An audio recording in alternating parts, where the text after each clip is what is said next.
அரசியல் ஆசை எனக்கு ஒரு காலம் இருந்தது அல்ல. I didn't have political ambition. I had political anger. I had political anger. I did not have political ambition. இதுதான் உண்மையாக இருந்தது. எனக்கு அரசியல் கோபம் உண்டு, ஆனால் அரசியல் ஆசை இல்லை. இந்த பதவிக்கு ஆசைப்பட்டதல்ல. பதவிக்கு ஆசைப்பட்டிருந்தால் மாவட்ட ஆட்சித்தலைவர் பதவியிலேயே தொடர்ந்து 6 ஆண்டுகள் 7 ஆண்டுகள் இன்னும் இருக்கிறார்கள், நான் இருந்திருப்பேன். பதவிக்கு ஆசைப்பட்டிருந்தால் நான் கவனமாக எச்சரிக்கையாக தம்பி அருண் பேசியதைப் போல நானும் அப்படியே நடந்து கொண்டு உயர் பதவிகளை அடைந்திருப்பேன். நான் பதவிக்கு ஒரு காலம் ஆசைப்பட்டதில்லை. எந்த பதவியும் என்னை ஈர்த்தது இல்லை என்பதுதான் உண்மை. பதவி கொடுத்தால் என் நாட்டு ஏழை எளியவர்களுக்கு உதவி செய்ய முடியுமா என்று எண்ணக்கூடிய ஒரு நேர்மையாளன் தான் நான். எனவே பதவி என்னை ஈர்க்கவில்லை, அன்பிற்குரியவர்களே, ஈர்க்கவில்லை. மாறாக இந்த நாட்டு மக்களுக்கு சிறப்பாக சேவை செய்ய முடியுமா என்றுதான் எண்ணினேன்.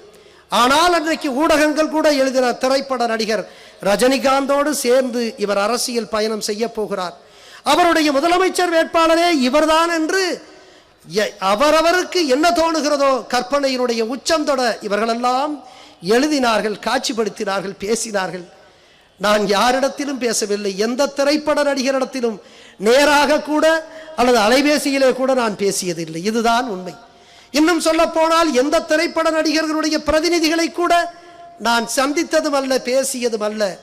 நான் அத்தகைய திட்டங்களோடு நான் உலாவியது இல்லை என்பதுதான் உண்மை. எனவே அத்தகைய அரசியல் லட்சியத்தோடு நான் பயணிக்கவில்லை, அரசியல் தாகத்தோடு நான் பயணிக்கவில்லை.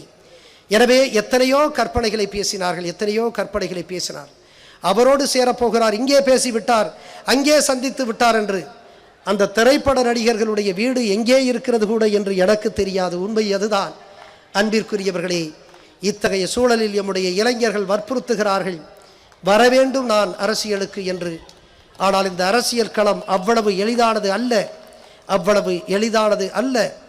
இங்கே அரசியல் களத்தின் முன்பாக தமிழக இளைஞர்களுக்கு முன்பாக தமிழ் மொழியை காத்திடுகின்ற அந்த லட்சியம் இருக்கிறது, சமூக நீதியை காத்திட வேண்டிய அந்த லட்சியம் இருக்கிறது, ஊழல் அகற்றப்பட வேண்டும், நேர்மை நிலைநாட்டப்பட வேண்டும், நம்முடைய நிர்வாகம் என்ற லட்சியம் இருக்கிறது, தீண்டாமை இது போன்ற சமூக அவலங்களெல்லாம் அகற்றப்பட வேண்டும். அந்த லட்சிய தாகத்தோடு நாம் பயணிக்கப்பட வேண்டும்.